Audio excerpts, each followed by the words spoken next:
चलो भाई स्टार्ट करें आज की क्लास। आज की क्लास में हम किससे डील करेंगे? मैकेनिक्स से। ये एक वाइड पार्ट है आपके फिजिक्स का, जिसमें हम क्या क्या पढ़ेंगे। सबसे पहले हम पढ़ेंगे यूनिट्स एंड डायमेंशंस, फिर उसके बाद आगे बढ़ेंगे, फिर हम पढ़ेंगे मोशन के बारे में, कि मोशन क्या होता है, फिर उसमें टर्म्स देखी जाएगी, फिर उससे आगे बढ़ेंगे हम, फिर बढ़ेंगे फोर्स में। ऐसे ऐसे हम एक तरह से क्या बोलते हैं, एक सेगमेंट में आगे को बढ़ते रहेंगे। मैकेनिक्स अब आज शुरू करना है हमने। मैकेनिक्स बेसिकली है क्या? मैकेनिक्स में जिसने सबसे ज्यादा काम किया है वो है आइजैक न्यूटन। एक बहुत ही बेहतरीन साइंटिस्ट, जो किससे डील करते थे? मास से। ये मास से काफी ज्यादा डील करते थे। इन्होंने लाइट को ही बोलते थे कि लाइट जब प्रोपोगेट करते तो उसमें क्या है? मास है। लाइट का भी क्या है? मास है। इन्होंने एक थ्योरी दी थी जिसको बोला जाता है कॉर्पस्कुलर थ्योरी। लाइट में हमने ये चीजें डिस्कस करी। अब इनकी एक बुक भी है। अब हमारे को पता है कि इन्होंने बहुत सारे लॉज दिए हमारे को, तो हमने कहीं ना कहीं से लिए होंगे लॉज, कहीं ना कहीं देखे तो है। इनकी एक बुक है जिसका नाम है प्रिंसिपिया। क्या है बुक का नाम? प्रिंसिपिया। जो कि एक लैटिन लैंग्वेज में लिखी गई है। किसमें लिखी गई है? लैटिन लैंग्वेज में। इस बुक में इस बुक में इन्होंने जितने भी इनके लॉज थे, जितने भी इनकी इन्वेंशंस थी, जितनी भी चीजों पे इन्होंने वर्क कर रखा है, उन सब के बारे में जो डिस्क्रिप्शन में मिलता है हमारे को, वो कहाँ मिलता है? इस बुक में। तो जितने भी इनके लॉज है वो सारे हमारे को किस बुक में मिलेंगे? इस बुक में मिलेंगे, जिसका नाम है प्रिंसिपिया। चलो फर्दर आगे जो हमने आज टॉपिक पढ़ना है उसका नाम है यूनिट्स एंड डायमेंशंस। अब जब हम ये मैकेनिक्स को शुरू करेंगे तो सबसे पहले हम बात करेंगे क्वांटिटीज की। कौन सी क्वांटिटीज? Physical quantities. ये फिजिकल क्वांटिटीज होता क्या है? सबसे पहले आपको ये चीज पता होनी चाहिए, ये फिजिकल क्वांटिटीज है क्या। देखो फिजिकल क्वांटिटीज की हमारे को जरूरत क्यों पड़ी? अगर इनको डिफाइन करने की हमारे को जरूरत क्या पड़ी, ये चीजें भी हमारे को पता होनी चाहिए। तो फिजिकल क्वांटिटीज वो क्वांटिटीज है जिनके माध्यम से हम फिजिक्स के लॉस को क्या करते हैं? डिस्क्राइब। तो फिजिकल क्वांटिटीज के माध्यम से हमने लॉज ऑफ फिजिक्स को डिस्क्राइब किया। फर्दर आगे फिजिकल क्वांटिटीज भी आपकी दो टाइप की है। एक है फंडामेंटल, जिन्हें बेस क्वांटिटीज भी कहा जाता है। क्या कहा जाता है? Base quantities. फिर अनदर है आपकी जो नेक्स्ट है वो है डिराइव्ड क्वांटिटीज। क्या कहा मैंने? Derived quantities. अब इनमें फर्क क्या है? देखो फंडामेंटल क्वांटिटीज वो क्वांटिटीज है जिनको आप फर्दर रिजॉल्व नहीं कर सकते, उनसे ज्यादा उनको आप रिजॉल्व नहीं कर सकते, और वो किसी पे डिपेंडेंट नहीं है। मास बोलूं, किसी चीज का मास है, क्या वो किसी चीज पे डिपेंड है? टाइम पे डिपेंड करता है। टाइम बढ़ गया, मास घट गया, कुछ भी ऐसी चीजें हो, मास तो मास है, वो किस पे डिपेंड करेगा? अब टाइम है, क्या टाइम किसी पे डिपेंड करता है? ये मास पे डिपेंड करेगा? ऐसा कुछ है? नहीं। तो चलता रह रहा है ना, चलता रह रहा है। फंडामेंटल है, पहले से ही एग्जिस्टेंस है इसकी। फंडामेंटल भी है, इससे ज्यादा आप इसको रिजॉल्व नहीं कर सकते। क्या टाइम को आपने तोड़ा, मैंने टाइम को तोड़ा तो मेरे को फोर्स मिल गई, ऐसा हुआ कभी? मैंने टाइम को तोड़ा, मेरे को टेम्परेचर मिल गया, ऐसा कुछ है? नहीं। ये कैसी है? फंडामेंटल क्वांटिटीज है, एक बेस क्वांटिटी है। इनको आगे डिस्कस करना है हमने सबको एक एक करके।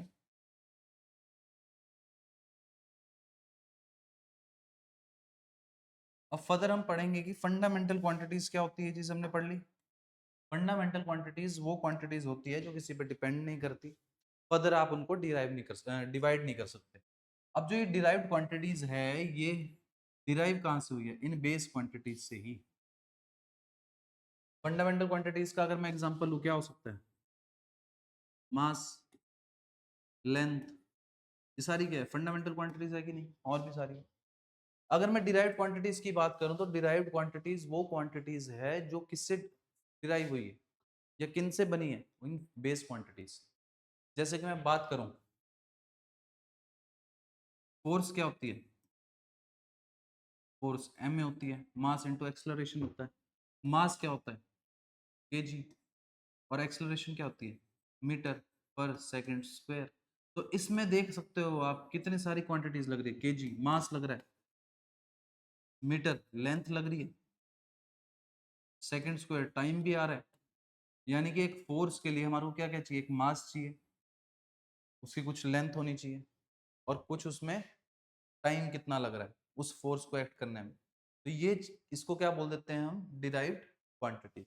अब ये एक से ज्यादा बेस क्वांटिटी पे डिपेंडेंट है, एक पे भी हो तब भी कोई दिक्कत नहीं है, एक पे भी अगर 2 बार डिपेंड कर रही है तब भी वो क्या होगी, डिराइव्ड क्वांटिटीज। अगर हम उनको इन्हीं चीजों से डिराइव कर रहे हैं, अगर इनका यूज करके हम ये चीज बना रहे हैं, फोर्स को हमने बनाया किसका यूज करके, इन बेस क्वांटिटीज का यूज करके, बात क्लियर हुई कि नहीं, तो उनको हम बोल देंगे डिराइव्ड क्वांटिटीज।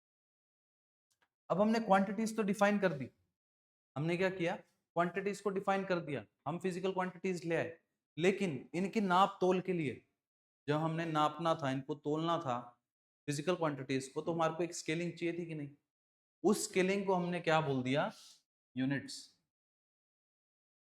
उस स्केलिंग को हमने क्या बोल दिया, यूनिट्स।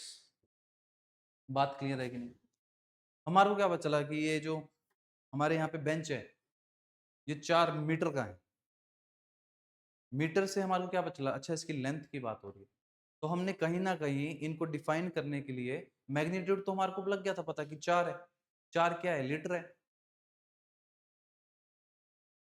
केल्विन है, सेल्सियस है, क्या चीज है। तो हमारे को जब हमने यूनिट्स को डिफाइन किया तब हमारे को क्या लगा पता कि ये फिजिकल क्वांटिटीज जो है इनके साथ यूनिट्स का होना बहुत जरूरी है, बिना यूनिट्स के आप किसी भी चीज को स्केल नहीं कर सकते, किसी भी चीज का नापतोल नहीं कर सकते।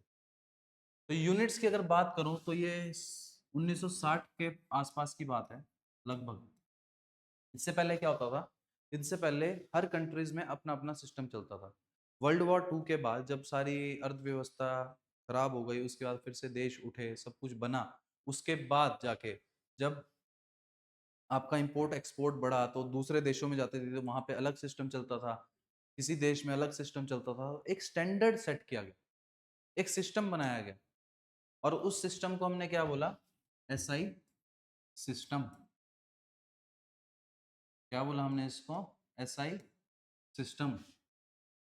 एसआई सिस्टम की फुल फॉर्म कौन बताएगा भाई, आयुष, एसआई सिस्टम की फुल फॉर्म,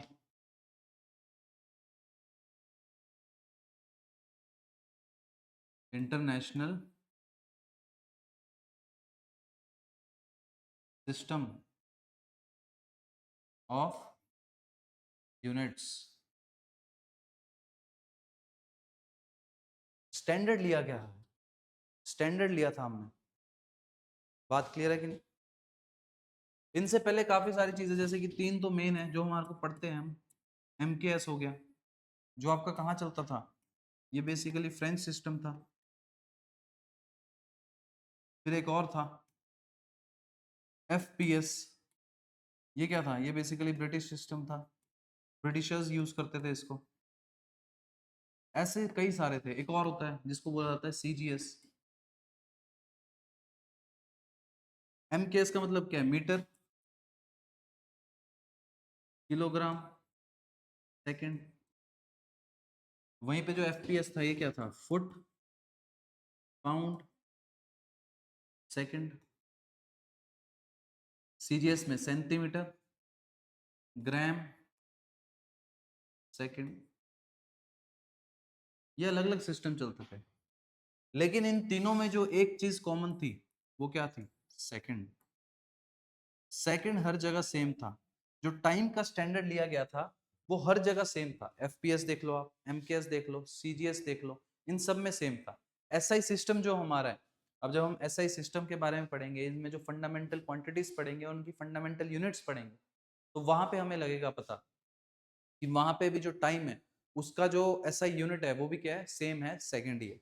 तो इन चारों में, चाहे एसआई सिस्टम हो, चाहे ये हमारे चारों तीनों, तो इन चारों में जो सेकंड है वो क्या है, कॉमन थी, टाइम की यूनिट। बात क्लियर है कि नहीं, इतनी सी बात क्लियर है। अब हमने क्या पढ़ना है, अब हमने पढ़नी है 7 fundamental units, 7 fundamental units, 7 fundamental quantities की। पीछे हमने फंडामेंटल क्वांटिटीज पढ़ी, तो 7 फंडामेंटल क्वांटिटीज कौन कौन सी है? सबसे पहले मास, फिर लेंथ, फिर टेम्परेचर, फिर नेक्स्ट करंट,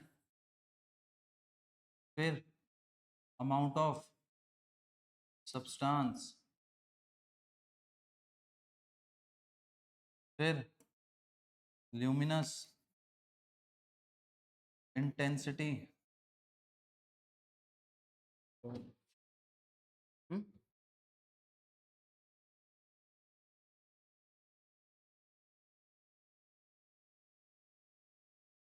फिर इसके बाद टाइम, जो कि हर जगह क्या था, कॉमन। मास की अगर मैं एसआई यूनिट की बात करूं, ये तो क्या होगी, हमारी फंडामेंटल क्वांटिटीज होगी। मास की एसआई यूनिट क्या थी, कोई बता सकता है? किलोग्राम। ये सारी बेसिक चीजें जो आपको पता होनी चाहिए। जब हम आगे मैकेनिक्स का यूज करेंगे तो वहां पे हमारी यूनिट्स आएगी। डायरेक्टली भी आपके कॉम्पिटिटिव एग्जाम्स में यूनिट्स पूछ ली जाती है, ऐसा यूनिट्स पूछ ली जाती है, ठीक है। तो इनको नजरअंदाज नहीं किया जा सकता। लेंथ की बात करूं तो मीटर, वहीं पे टेम्परेचर की बात करूं तो केल्विन, करंट की बात करूं तो एम्पियर,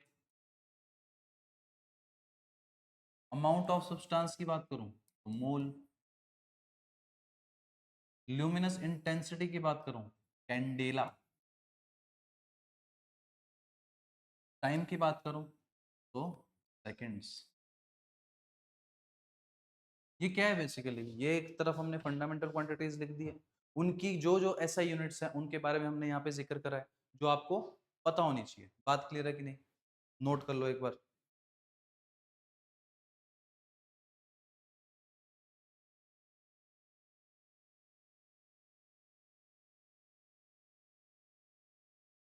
कर लिया नोट? बड़े आगे। अब देख, हमारे को फंडामेंटल क्वांटिटीज पता है, फंडामेंटल यूनिट्स पता है, तो हम जब भी मेजरमेंट करेंगे किसकी, फिजिकल क्वांटिटीज की, तो हम कैसे मेजर करते हैं? सबसे पहले मैं बोलता हूँ कोई चीज है 4 मीटर, 4 मीटर बोल दिया मैंने, तो इसका मतलब क्या है, 4 क्या है, मैग्नीट्यूड। 4 क्या है, मैग्नीट्यूड। और इसमें क्या चीज हमने मल्टीप्लाई कर रखी है, यूनिट। बिना यूनिट के हम कोई भी चीज डिफाइन नहीं कर सकते, हम बता ही नहीं सकते कि क्वांटिटी है क्या। क्या ये टेम्परेचर की बात हो रही है, क्या ये मास की बात हो रही है, क्या हम लेंथ की बात कर रहे हैं, क्या हम टाइम की बात कर रहे हैं, क्या हम अमाउंट ऑफ सब्सटेंस की बात कर रहे हैं, किस चीज की बात कर रहे हैं? जब तक ये चीज नहीं होगी तब तक हम क्वांटिटी को डिफाइन नहीं कर सकते। बात क्लियर है इतनी सी कि नहीं? हाँ या ना? फंडामेंटल क्वांटिटीज तो हमने पढ़ ली। डिराइव्ड क्वांटिटीज की अगर मैं बात करूं तो डिराइव्ड क्वांटिटीज भी काफी सारी है और उनकी यूनिट्स भी काफी सारी है। जैसे मैं बात करूं एरिया की, एरिया की डिराइव्ड यूनिट क्या होगी, metre square, metre into metre. बोलते हैं 2 बाय 2 का है, क्या है चीज है वो, 2 बाय 2 का क्या है, कमरा। तो इसका मतलब क्या, उसका एरिया है। मीटर स्क्वायर हो गया वॉल्यूम का, मीटर क्यूब हो गया, ये सारी चीजें ऐसे चलती रहती है। बात क्लियर है कि नहीं? और भी काफी सारी है, फोर्स का ले लो, फोर्स की क्या होती है, न्यूटन ले लो। और क्या ले सकते हो आप, तो बहुत सारी है, कुछ भी लेना हो आप कुछ भी ले सकते हो, ये सारी डिराइव्ड है। जिसमें एक से ज्यादा या एक बार बार रिपीट कर रही है कोई फंडामेंटल क्वांटिटी, उससे हम क्या करते हैं, उससे हम डिराइव्ड क्वांटिटी बना देते हैं। वेलोसिटी होगी, स्पीड हो गई, प्रेशर हो गया, फोर्स हो गई, और काफी सारी है, टॉर्क हो गई, टेंशन हो गई, सारी क्या है, सारी डिराइव्ड क्वांटिटीज। हमने एक से ज्यादा फंडामेंटल क्वांटिटीज का यूज किया और इनको डिराइव कर रखा है। बात क्लियर है कि नहीं? नहीं तो ये डिराइव ही नहीं हो सकती। बड़े आगे। अब कुछ सप्लीमेंट्री यूनिट्स भी है, कौन कौन सी है? एक है आपकी रेडियन और एक है स्टीरेडियन। इनका यूज क्या करते हैं हम? रेडियन का यूज करते हैं जब भी हमारे पास एंगल कैसा होता है, प्लेन, प्लेन एंगल की बात कर रहे हैं। बात क्लियर है कि नहीं?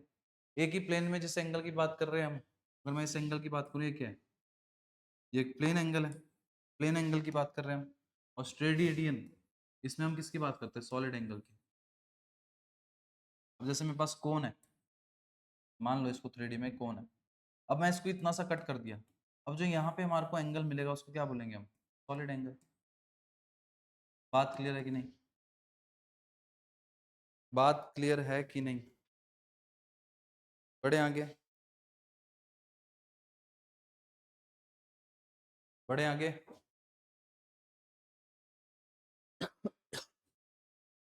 चलो, अब जो चीजें हमारे को ध्यान रखनी है, जिनको हमने थोड़ा सा याद भी करना पड़ेगा, वो है यूनिट्स।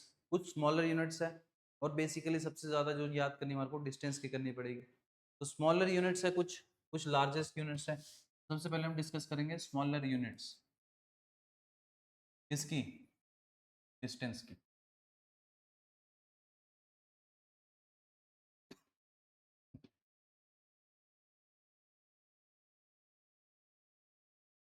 सबसे पहले अगर मैं स्मॉलर यूनिट की बात करूं तो कौन सी है? बड़े से छोटे की तरफ चलेंगे, छोटा छोटा छोटा और छोटा चलते रहेंगे, ठीक है। तो अगर मैं 1 सेंटीमीटर की बात करूं, 1 सेंटीमीटर को अगर मैं एसआई सिस्टम में लिखता हूं तो क्या लिखूंगा? अगर मैंने 1 सेंटीमीटर को एसआई सिस्टम में लिखना है तो क्या लिखूंगा? 10⁻⁻²मीटर। तो मीटर क्या है? एक ऐसा यूनिट है, सेंटीमीटर थोड़ी ऐसा यूनिट। बात क्लियर है कि नहीं? तो जब भी हम आंसर निकालते हैं, कुछ भी करते हैं, तो किस में निकालते हैं? एसआई यूनिट में। बात क्लियर है कि नहीं? फिर मैंने लिखा नेक्स्ट 1 mm, 1 मिलीमीटर। इसका मतलब क्या होगा? 10⁻³ मीटर। फिर इसके बाद 1 माइक्रोन किसके इक्वल होता है? 1 माइक्रोन किसके इक्वल होता है? 10⁻⁻⁶मीटर। ऐसा होता है कि नहीं होता? फिर नेक्स्ट 1 नैनोमीटर। नैनोमीटर तो हमने लाइट में ही पढ़ा था। 1 नैनोमीटर किसके इक्वल होता है? 10⁻⁹मीटर। बात क्लियर हुई कि नहीं? आपको बात क्लियर हो रही है कि नहीं? फिर नेक्स्ट क्या है हमारा? 1 एंगस्ट्रॉम। 1 एंगस्ट्रॉम ऐसे भी लिख दिया जाता है इसको। ये किसके इक्वल होता है? 10⁻⁻10 मीटर। ये सारी क्या चल रही है? ये सारी एसआई यूनिट्स है।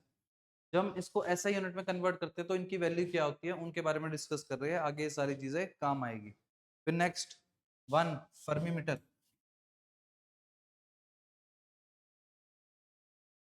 ये किसके इक्वल होता है? 10⁻⁻13 मीटर। फिर 1 पिकोमीटर किसके इक्वल होगा भाई? 1 पिकोमीटर 10⁻⁻12 मीटर। अच्छा ये बताओ, 10⁻⁻15 मीटर किसको बोला जाता है?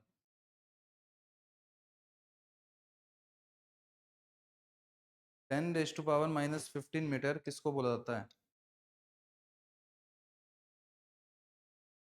ओ,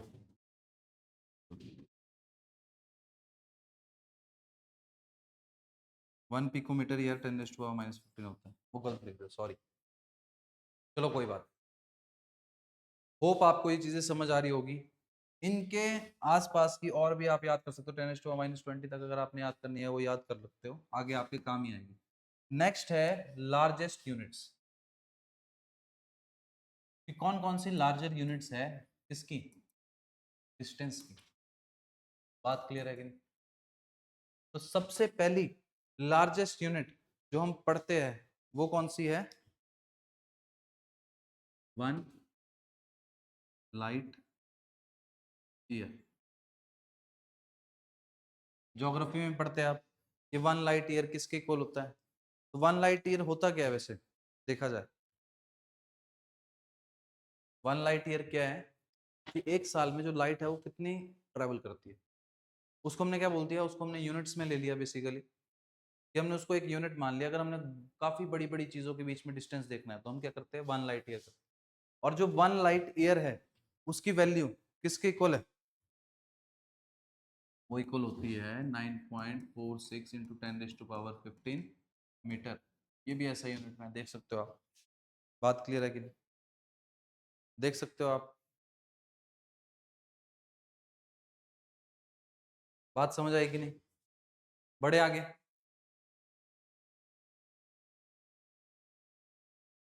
फिर नेक्स्ट है पारसेक। नेक्स्ट क्या है पारसेक, जिसको क्या बोला जाता है पैरालैक्स सेकंड।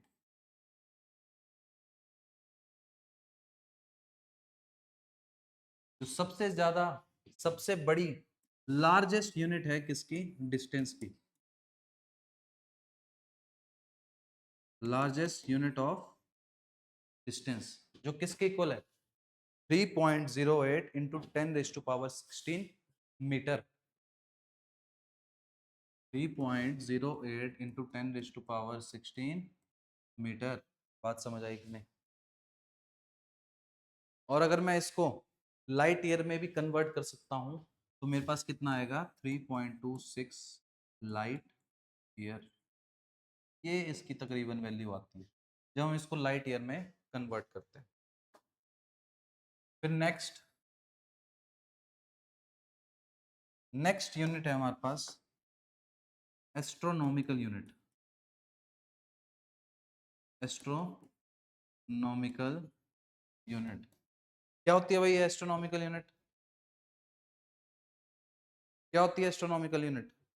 एस्ट्रोनॉमिकल यूनिट एक मीन डिस्टेंस है। हम इसको कैसे डिफाइन करते हैं कि mean distance between sun and earth, उसको हमने क्या बोल दिया एस्ट्रोनॉमिकल यूनिट। बात क्लियर है कि नहीं, इतनी सी बात क्लियर हुई कि नहीं।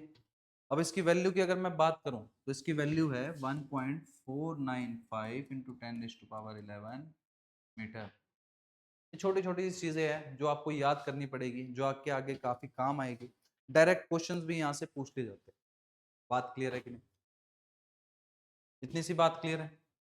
अब ये कुछ बातें थी यूनिट्स के बारे में, फिजिकल क्वांटिटीज के बारे में। अब देखो जो अगला है वो छोटा सा, कुछ काम का वैसे खास है नहीं, पर कोई बात नहीं। जो चीजें हमें आपको पढ़नी है, जो हमारे पेपर पॉइंट ऑफ व्यू से थोड़ी सी इंपॉर्टेंट भी लगती है, तो हम उस चीज को सबको डिस्कस करेंगे। नेक्स्ट है डायमेंशंस। अब इन डायमेंशंस का मतलब क्या होता है,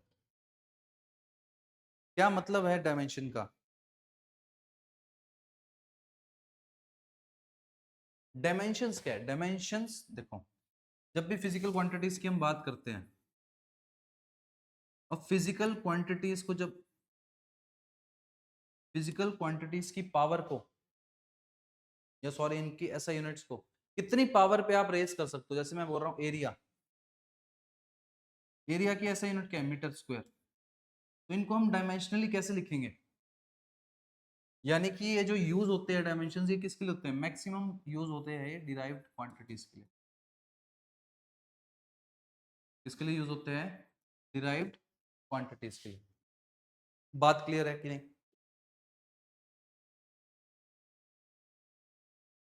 इतनी सी बात क्लियर है कि नहीं। किसी भी फिजिकल क्वांटिटी को हम डिराइव करना चाहते हैं, जैसे किसी फिजिकल क्वांटिटी से हमने कोई डिराइव्ड क्वांटिटी बनाई, तो वहां पे हम डायमेंशंस का यूज करेंगे, और इसमें यूज करते हैं हम डायमेंशन फॉर्मूलाज का।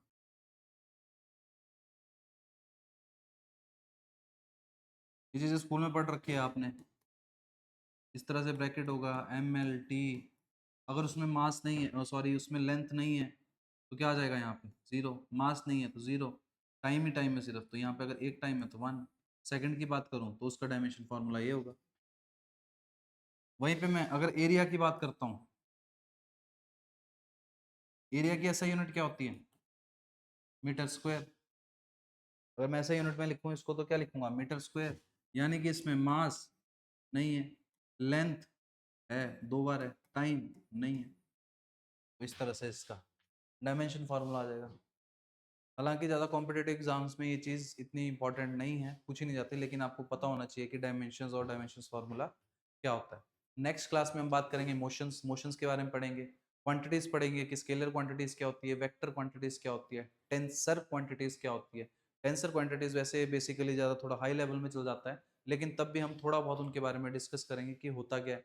फिर हम आगे बढ़ेंगे, इनमें जो टर्म्स यूज होती है, डिस्टेंस, डिस्प्लेसमेंट, वेलोसिटी, एक्सेलरेशन, इन सब के बारे में डिस्कस करेंगे, क्वेश्चंस देखेंगे, फिर उसके बाद आगे बढ़ेंगे फोर्स की तरफ। तब तक के लिए आज के लिए इतना ही। जय हिंद, जय भारत।